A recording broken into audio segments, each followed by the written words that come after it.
After the murder of George Floyd, a lot of white Jewish communal professionals rushed to hire or recruit. That isn't always the right first choice. This is Jews Talk Racial Justice with April and Tracie, a weekly show hosted by April Baskin and Tracie Guy-Decker. In a complex world, change takes courage. Wholehearted relationships can keep us accountable. Hi, Tracie. Hey, how's it going, April? I'm excited for us to do this episode. We've done a lot of spiritual, deep conversations, had some very personal conversations recently, and I'm excited for us to step a little more officially back into using our insight and knowledge to share some solid thought leadership about different organizational dynamics, and one in particular for this episode. I want to tell a story, a brief one, which I have a feeling will resonate with a lot of our listeners, which is that after the summer of 2020, after George Floyd was murdered, several of the Jewish organizations with which I am affiliated, whether I was working there or worship there or volunteer there, had the awakening that the whole country did, and immediately were like, we need more Black people on our board, or we need more Black Jews in our, in our employ. We need, there was suddenly this urgency to recruit people of color, Jews of color. And it felt very, very urgent to the people in these organizations. And I have a feeling that this is going to resonate. Us too. As someone who is Jew of color. Right. And I think we want to talk about why that urgent recruitment, when it is the sum total of your diversity, equity, and inclusion strategy, is bound to backfire. Not even sum total. It might not even be the sum total. Maybe one part of a broader strategy still. So my, at least coming into our conversation, title for this episode is, you can't hire your way to racial justice within an organization. Subtext within an organization. Like, this is tokenism. So I want us to unpack this, and I think this is another accordion topic where I think there's a lot to unpack here, but I think we can just stick with some of the high notes and some of the key points here, since I think for some this may be agitational, hopefully in a good way, because we're not only going to say what is not so helpful, but also share what is helpful and what can move organizations and communities sustainably, joyously, comfortably, steadily toward greater racial equity, diversity, inclusion, and justice. So disclaimer here, I'm not trying to burst anyone's bubble here. We are also not trying to cause any panic attacks. If you've recently hired someone, don't worry. I'm not saying that this is a negative sentence around, that the fate of your organization's short-term racial justice work is sealed. That is not at all the case. But when unexamined and done in the absence of key insights, knowledge and information, hiring one person to lead the charge around advancing racial justice, typically within organizations who have done very, very little around this subject, is a recipe for failure and difficulty and hurt for a number of people involved, and potentially a dramatic internal or external PR, HR mess. I also want to name from the outset and say a disclaimer too, that for a number of Jews of color who might be listening in, on the surface, this seems exciting.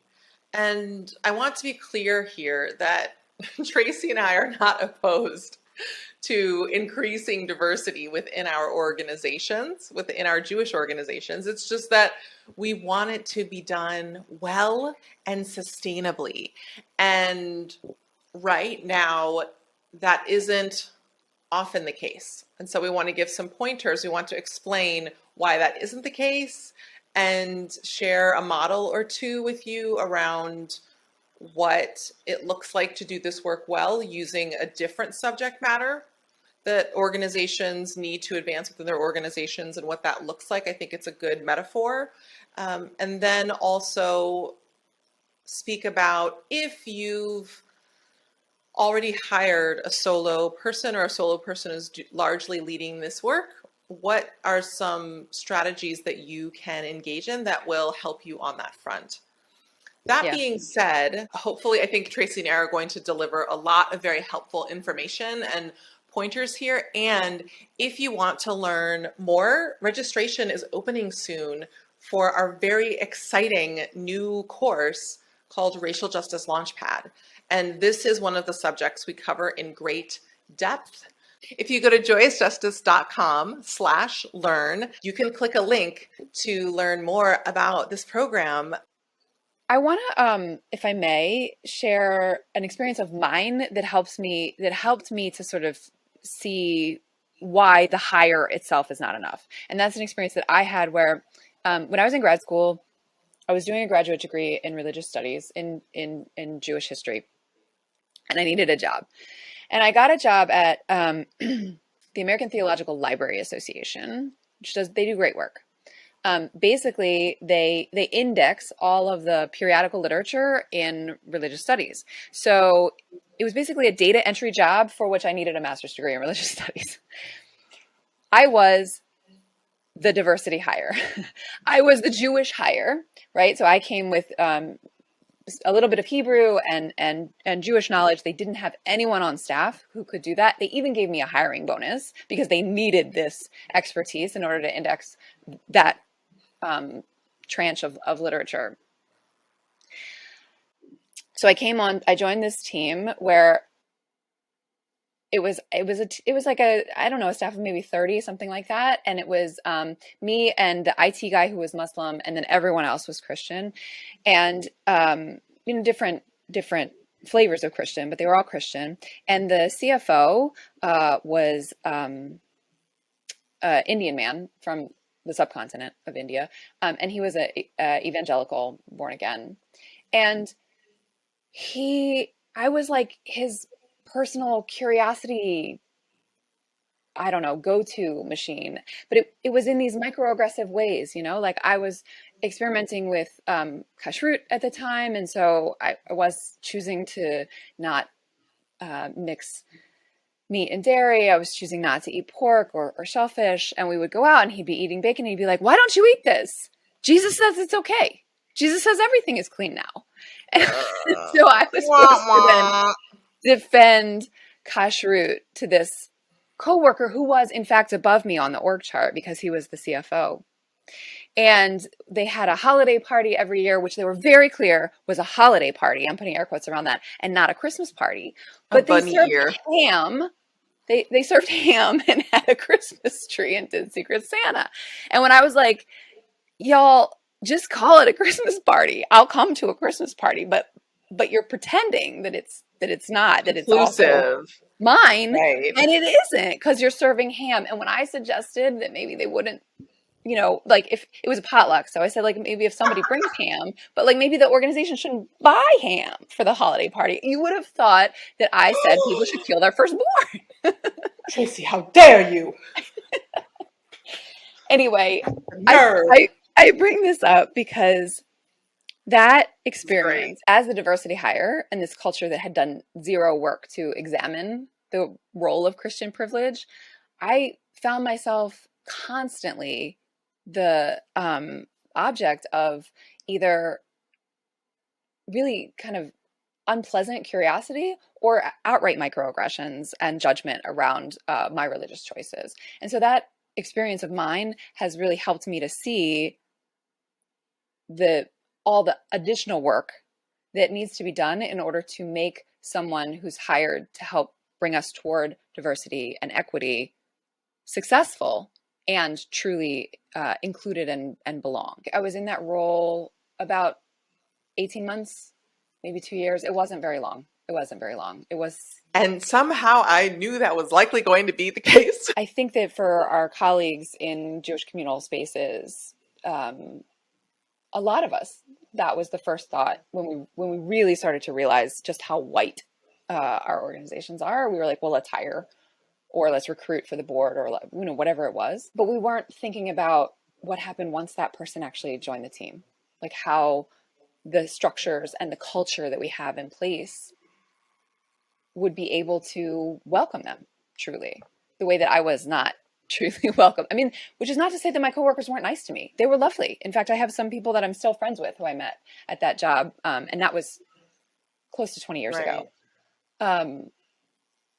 So it's not about individuals being nice, right? I think that's another thing I want to really, really stress here. This is not about whether or not you are nice to your hire.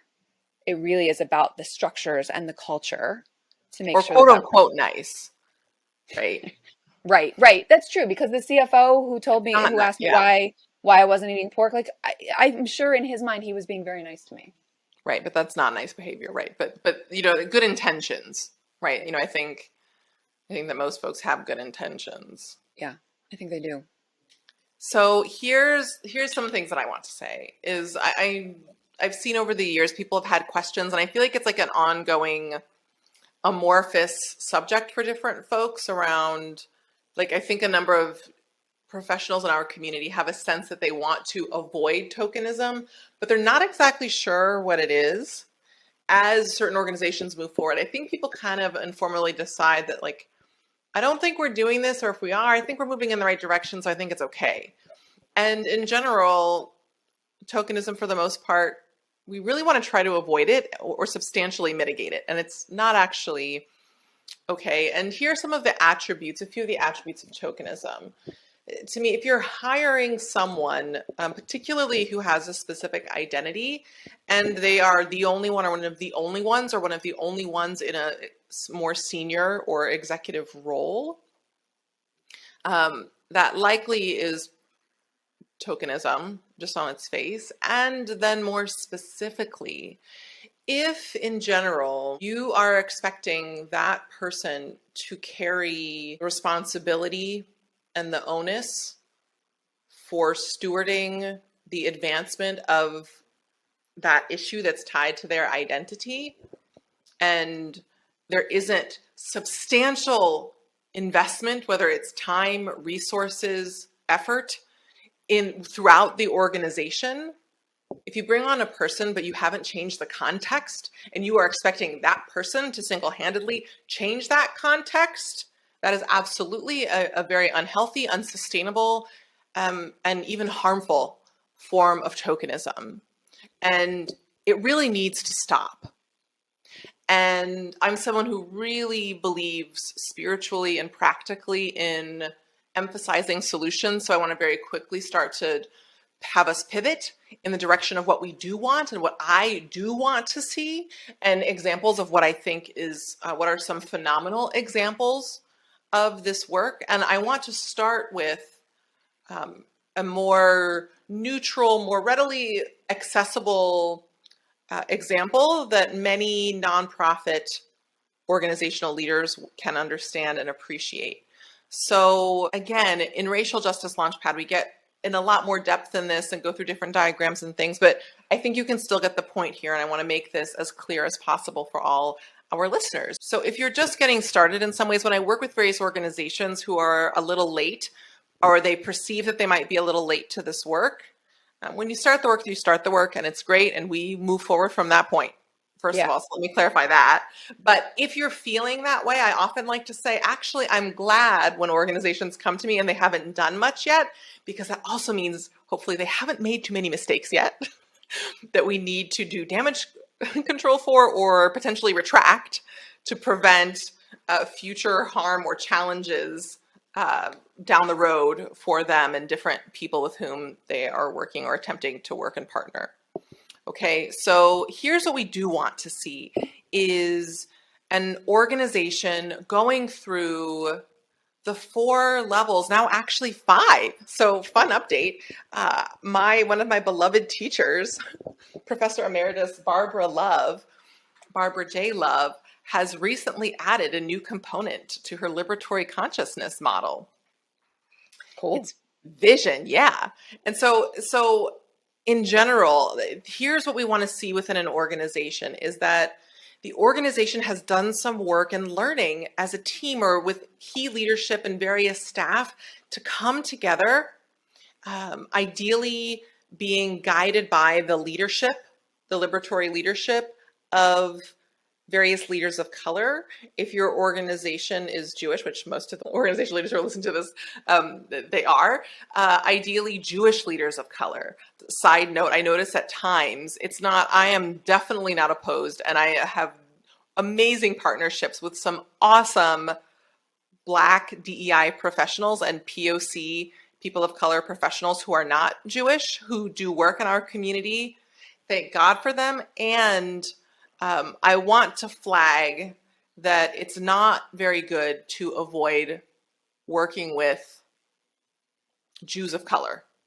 And at times I notice some avoidance patterns within some of our organizations around opting to work with someone outside of the community when they could be working with someone who knows our material, which means it might be some tougher work, but that's actually the work that needs to get done.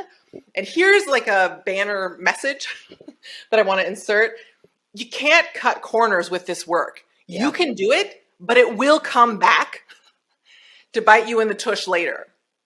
There's not corner cutting with this work.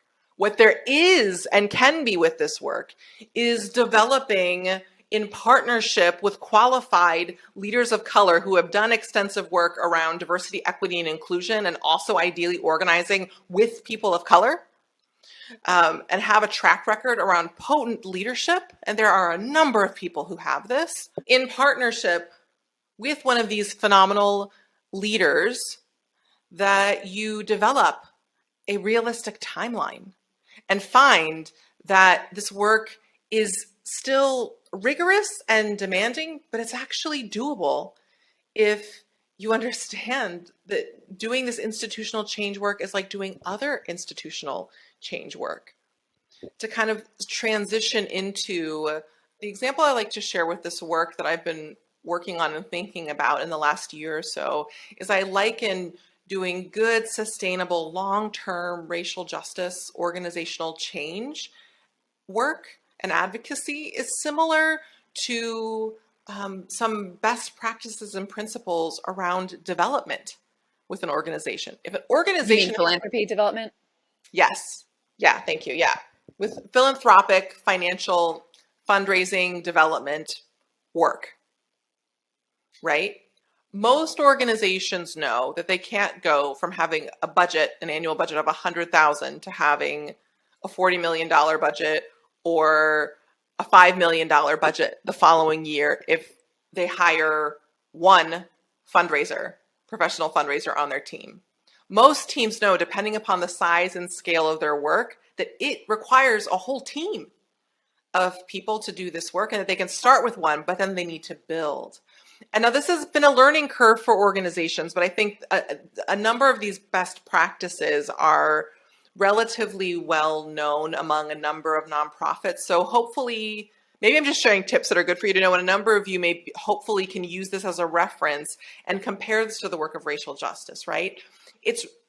Please, Tracie. I think it's really, really helpful for those of you listening in the organizational sphere. I mean, how many times have you talked about the need and the desire to create a culture of philanthropy among your constituents, right? Like the donor and your staff and your staff, right?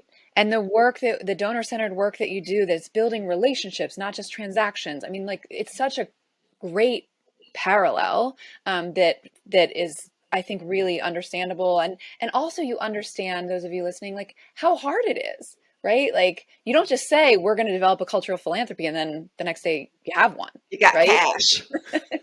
That's that. We got the grants coming in. Right. We know that this is work that is ongoing, that every member of the team, I mean, I can't tell you how many development directors have said to me, depending on where I was, like, you all are in development, right? I mean, that is like the mantra of the team member who's in charge of development. And that it translates directly. This is not a thing that one person can carry, nor No. should they. Right. And so I want to add to this, right? And so so to be more explicit to what Tracie has articulated, it's typically understood, particularly for development directors or more senior level development folks, that they often have a direct through line to the executive director.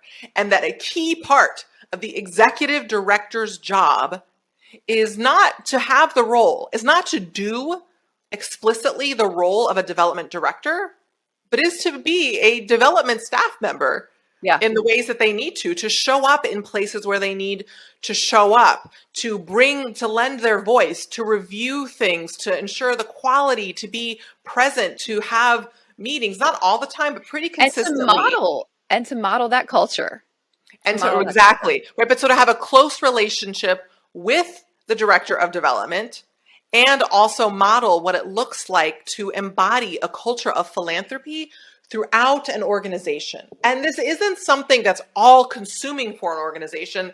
Business as usual is still happening, but there's a different lens that's brought over business as usual. In finance, people need to account for finances differently, and the money's coming in and out. There needs to be some additional layers of accountability and tracking to account for these things. Program staff who are not development directors at all need to, as they're thinking about their program, as they're having their programs, record things in a particular way, track different metrics to ensure that they can work in meaningful partnership with the development staff or director so that that person is set up for success. And obviously, it's the job of that person to own and really set a course and direction for where they are headed. But no development director, most likely for the most part, is going to be successful if they don't have all of these things that Tracie and I just named, right? In order for a development director to thrive and lead powerfully, they need to be in a collaborative, informed ecosystem that has commitment and interest in working with them. And it's not that it's perfect from the outset, but that it's something that people are willing to learn and evolve and work together over time and support each other in this work. And this is very similar in many different ways to racial justice, right? Where you can have the most brilliant person come into your organization, but if your organization has done no substantial work to surface what people's thoughts are, what their commitments are, to name that this is something that is important for everyone to do, and this new DEI or whatever the specific title at your organization is, director, is not the only person who's going to be tracking this. The executive director is going to be helping to steward this and working closely with this person, right? And that there are different structural, cultural shifts that happen that convey consistently. And again, the momentum doesn't have to be full speed at the beginning, but the groundwork is there and the infrastructure is there for saying this person is not an island. This is something we are taking on as an organization. And this is something that's new for us, and very few people in our organization have awareness around this.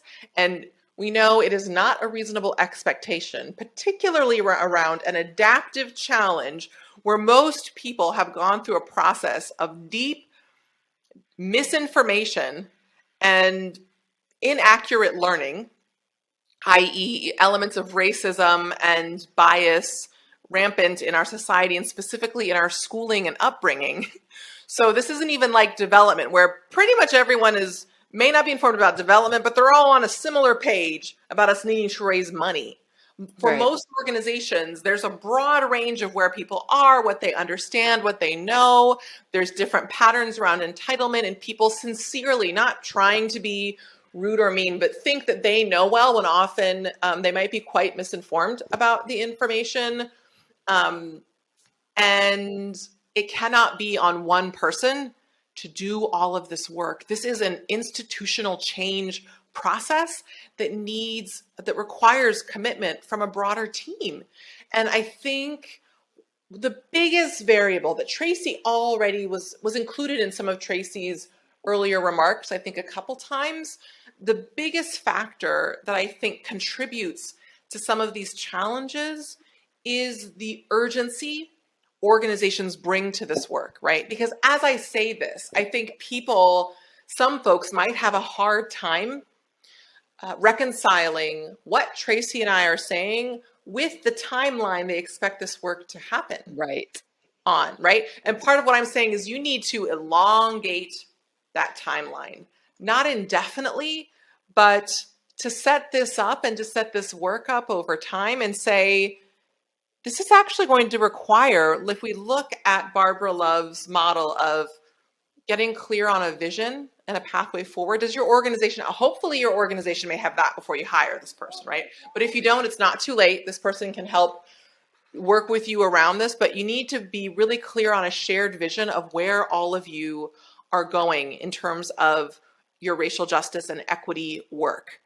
There might not be collective buy-in initially yet, because honestly, a lot of people have a lot of learning and more specifically unlearning to do in order to properly understand the subject and to be able to sincerely and effectively engage in this work in ways that are inclusive and respectful of everyone involved. And then the core 4 phases after that, which Tracie and I have presented in different programs we did, as well as moving toward racial justice. So if you want to learn more about this, if you go to our website and sign up for our email list, and also I think on some different tabs you can select on the page, on some pages, to just sign up for that specific program. You can get access to that free program where we go over this in more depth.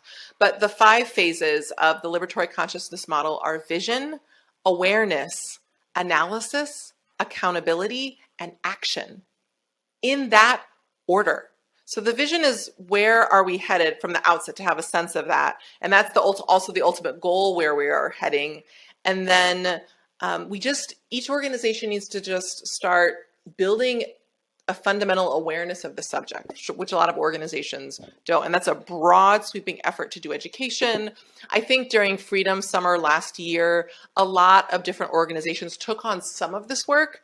I suspect that a number of organizations did some initial work or conflated some of the awareness building with also establishing analysis, accountability, and action. Those are actually different steps, right? And then I think as this work moves forward in smaller and smaller groups, I created a pyramid to depict this process.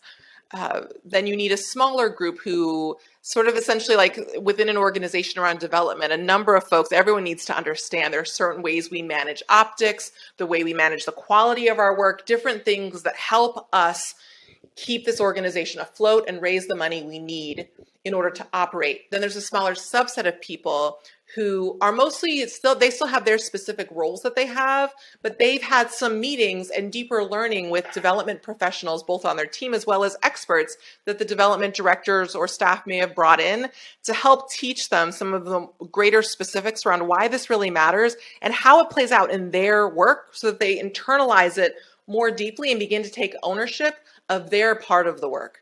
That's what happens at the level of analysis, is getting deeper knowledge and more specific knowledge, and each person really starting to own it and make it personal, so that if you asked different members of the team, they might say slightly different but aligned messages that speak to the internalization that they have of these concepts and values. And then the final 2, and that just those 2 phases alone is a huge body of work to get organizations to do, and can take a few years to really do that work well.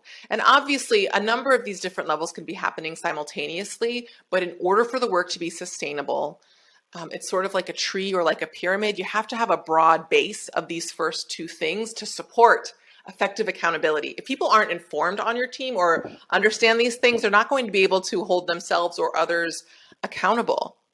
And accountability is critical for long-term sustainability, so that when people experience the kind of thing that Tracie experienced at one of her first jobs out of grad school, hypothetically, ideally, if the organization had done their work, this wouldn't have happened in the first place. And when these things arise, not if, but when they arise, because we as a country, as societies, as organizations, as individuals, this is a huge body of work we're taking on, and it takes a lot of time. And we can both make tremendous progress, and there are going to be mistakes along the way. I see this show up around my own spiritual journey. I've been learning a number of things for years, and it's still taking months and years more for me to really fully let some of these lessons fully absorb and percolate through all of my living and all of my thinking, right?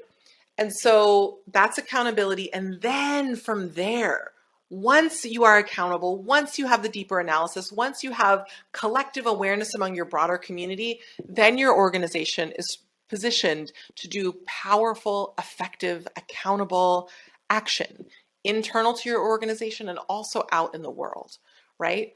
And so these are all things that don't need to take forever, don't need to take 40 years, but can take a number of years to really do this work well. And what I will say to sort of wrap up for the moment and then pass it back to you, Tracie, is I really think that organizations have two choices. They can cut corners and pay the price later and often need to circle back or stumble or not get very far. Or you can take anywhere from a few extra months to a year or two to really do some of these foundational pieces well. What I find is very interesting. I find some organizations have a deep, deep culture of urgency. And so what I'm saying feels like a threat and gets ignored, and to their detriment because they continue to struggle with these issues. Or refreshingly, various organizations are actually quite relieved. You can just exhale and say, oh, thank goodness. I really wasn't sure how this was all going to get done. And I was like, right, well, it will all get done, but over 5 years and not one. You can't build awareness, develop analysis, develop real accountability, bring on people. All that work can't happen all at once. It's like the growth of a tree. You got to go through the different phases. You got to establish roots and start to build a trunk. And over time, it builds and it becomes this huge, mighty oak in time, but it takes time. And when this is done well, this is the last piece I'll say about it, and then I'll pass it back to you, Tracie. To me, and I find there's very little gray in between. When it's done well, not perfectly, but when people really take the time to take these steps, they establish amazing relationships across lines of racial difference and internally intra-racial, because people had the time to learn and ask their questions and express their fears and get things clarified and have it done well. Those are organizations where people of color come in. And they might be a token, but the organization is accounted for, and there's a number of people to help and support them. And they have an amazing experience, and they feel a profound sense of loyalty and commitment, and they're able to do powerful, amazing work together. And the alternative is that the person in that position, especially if they're a person of color, but even if they're not, really struggle in different ways. They often don't last longer than a few years. I have much respect for other leaders as well as myself at times when we stay in positions in some dynamics like this for 4 or 5 years. It's kind of like the equivalent of 12 years in other traditional roles, because not only do we have to deal with all of these dynamics, but normally we're also launching a department for the first time. Right. The role hasn't even existed before. So not only do we have an immense body of work, but we're also tasked with doing this. And it's added pressure because it sets up and ends up accidentally repeating racist histories and patterns in this country of severely under-resourcing people of color and or people leading racial justice work, but particularly leaders of color, and not setting them up for long-term success and not supporting them when the going gets tough. I think that's what I want to kind of come back to. So for the folks who are listening who are like freaking out because they hired someone after Freedom Summer, or in the last few weeks or months, whenever, and are thinking like, well, I didn't do that work.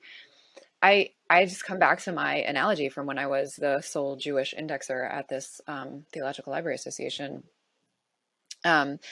when the CFO, had that microaggression about the fact that I was keeping kosher, I didn't tell anyone because there was no one to tell, right? There was no, there was literally no recourse for me. I just had to take it.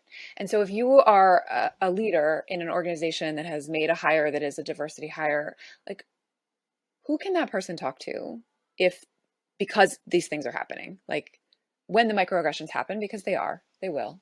Like, where do they go with that? Who's going to help them hold it, help them process it, not gaslight them about it? Like, those are so I just want to say, where are they going to go to? And then I would add, sorry, really quick. Yeah, and how are you resourcing that person as soon as possible, right, to be equipped to effectively support that person? Because most likely they will need it. So here's a place where actually urgency is appropriate. Often urgency isn't, but if the hire has already been made, I want to say there is reason for urgency to make sure that person has the support that they need to do, not just to course do the job correct that as an organization and your interactions with this person, and help set them up for success. Which it's not a sentence if you haven't done this work yet. There's actions you can take as an organization. Right, exactly. Sorry, please continue, Tracie. Right. No, exactly. That's exactly what I'm going to say. Even if this person wasn't hired to lead the diversity work, like, that wasn't my job when I was at it wasn't about Jewish diversity. Like, I was hired to index Jewish texts, but my being there changed the shape. And so I just want to say, like, whether you hired a person of color to do your diversity, to lead your diversity work, or they just happen to be a hire, like, have some urgency. I'm talking to my white colleagues around making sure that those people have the support that they need to be successful. And if you want to learn even more about this, please visit joycejustice.com/learn and check out Racial Justice Launchpad, because we take Jewish leaders and professionals through a 6-month journey around comprehensively developing your leadership liberatory analysis, and support you in developing customized plans to address these different pitfalls, to be proactive, to balance different priorities, to sequence the work for your organization, and to get you set up on a sustainable and even at times enjoyable flight path for the long term for your organization. So I'm excited to see some of you there. Thanks for tuning in. Our show's theme music was composed by Elliot Hammer. You can find this track and other beats on Instagram at Elliot Hammer. If this episode resonated with you, please share it and subscribe. To join the conversation, visit JewsTalkRacialJustice.com, where you can send us a question or suggestion, access our show notes, and learn more about our team. Take care until next time, and stay humble and keep going.